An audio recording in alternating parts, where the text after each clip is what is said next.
We are down in the train room in the Island Tunnel, and it is summertime. That means the train room is closed, but that doesn't mean that activity has stopped here. No, indeed, we have a whole crew that's busy here working on maintenance and upgrades, which is what goes on in the summertime. Now, normally, when there's a lot of folks coming through here, they have to kind of put some things off and wait, but the summertime is when it comes together for all kinds of upgrades. So, we're going to take a little tour here and see what the folks are working on.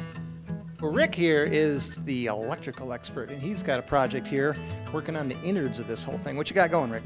Okay. This is the control panel for the north section of the track. And every place there's a switch up, and on the layout there's a corresponding switch on this panel to flip it. Like, let's take this one for example, 19 and 20.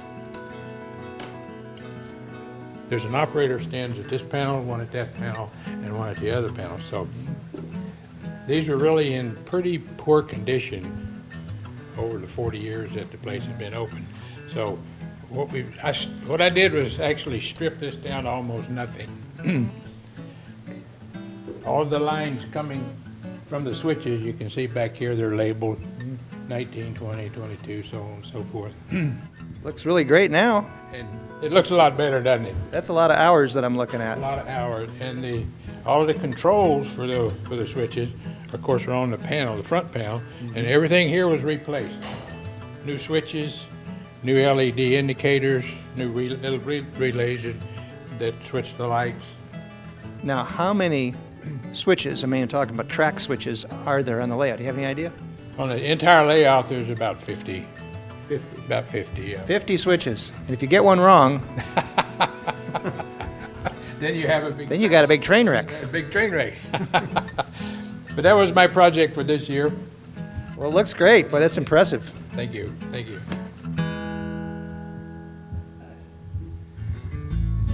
So, what we have here is a amazingly complex system of wiring that does several things. Not only does it run the trains and electrify the tracks and so forth, but there's all these lights in all of these buildings and all the little lampposts. There must be thousands of them on here. And underneath this table is all the wires for all of these lights and all the switches on the tracks. It's a tremendously complicated and involved system here. And of course, it's something that's evolved over many years. Truly incredible. You know, if you've been down here to the train room more than once, especially over a period of years, you'll know that this is in a continual, slow and steady state of evolution, and it's all kinds of little things that are constantly changing. Here's an example. Paul's been working on this whole hillside here. Tell us about how this was and what you're doing. This hillside was originally built, I found when I took it apart back in 1972.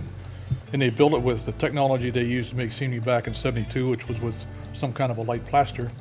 And it deteriorated apart, it was just about falling apart, so I decided to fix that. In the meantime, my wife suggested that I do something about this bridge right here because it was a bridge like this black one and you couldn't see down into this area.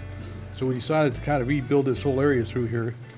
So I took the old bridge out and I handmade that out of balsa wood and basswood and put it back together.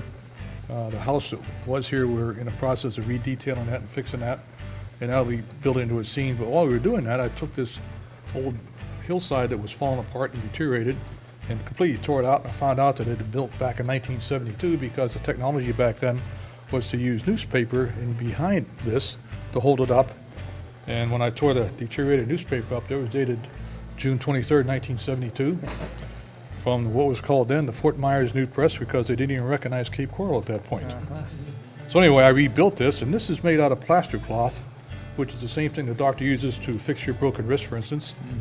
And this is actually over newspaper also, but you build the form any old way you want and take a strip of this about yay long and one time through hot water and lay it over a newspaper, and then hardens up to the point I can walk up and do this to it right now. And now, how did you do these rock faces here? When that dried, what I did is I take some material called Sculptamold, which is really a light plaster, and mix that, and I just literally put it on there with putty knives.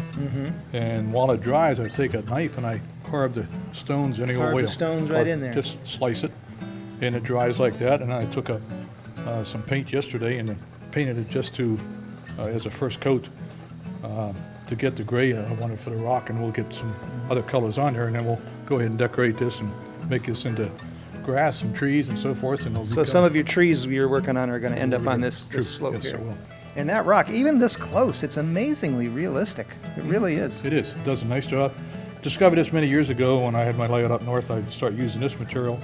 If you notice around the layout, this other material they used back then, that was the technology back in the 70s, which is no longer used. But so we have to evolve, and as we change things, we'll change it up to the latest technology. And everything they touch just gets looking better and more real all the time. So, there's always something new. In fact, I just, when I walked in, I saw something over here by the sailing lake that I'd never seen before. There's a little motor scooter rental place. I never saw it before. I don't know how many times I've been down here. So there's always something you see every time you come in here. One of the things we consider all the time is, every year we have about 3,500 people come through here.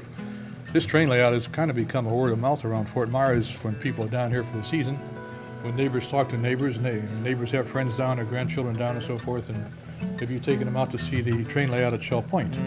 So we continue to grow, and this is why we grew it, because we keep showing things different every year and keep upgrading it, and it pays off, and a lot of these folks come to live here. That's right. A good reason to come out to see Shell Point.